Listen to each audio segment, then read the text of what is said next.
On April 6th, the president said, "The entire country can be taken out in one night, and that night might be tomorrow night." Every outlet covered that as a threat, a deadline, a bargaining chip. We're covering it as something else. Because that sentence is not a negotiating position. It's an obliteration frame, and obliteration changes the logic of this war completely. Conventional analysis: destroy enough infrastructure, the regime collapses. That's the melody. Here's the baseline. Hormuz's denial does not require a functioning Iranian state. It requires mines, dispersed cells, a population with nothing left to lose. al-Mandab, Sharif University.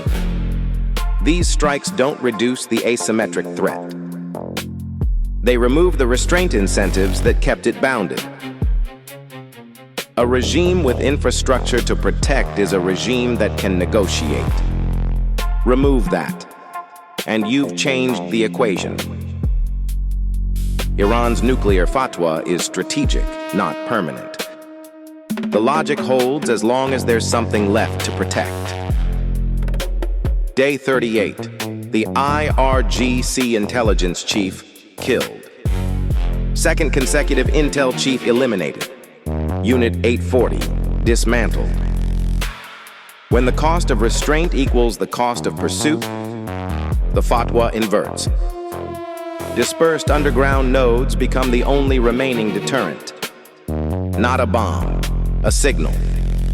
We have nothing left to lose. April 3rd, the U.S. lost an F-15E Strike Eagle. First U.S. aircraft downed by enemy fire since 2003. 4 days earlier, Trump said Iranian air defense was 100% annihilated. Japan, the Philippines, now negotiating directly with Iran for tanker passage, bypassing the U.S. framework entirely. You cannot translate force into diplomatic outcomes you don't control. That gap is what fractures alliances. T21, highest consequence thesis in the stack. 3 activation conditions, all live, simultaneously, for the first time.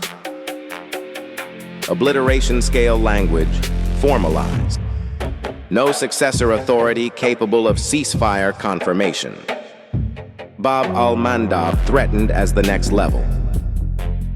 In that environment, the NPT is not weakened.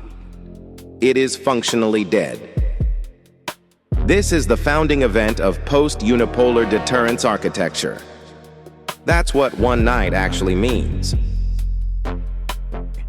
Here's what falsifies everything we just argued. A senior Iranian official with recognized ceasefire authority meets a U.S. official directly, produces a binding commitment. This week. If that happens, T21 does not activate. Watch that. That's the signal. Tomorrow night, we find out which version of this war we're living in. The mainstream is tracking deadlines, body counts, diplomatic proposals. We're feeling the baseline. You cannot bomb your way out of an asymmetric war by removing everything that made your adversary. Want to fight on bounded terms. The melody ends. The baseline doesn't.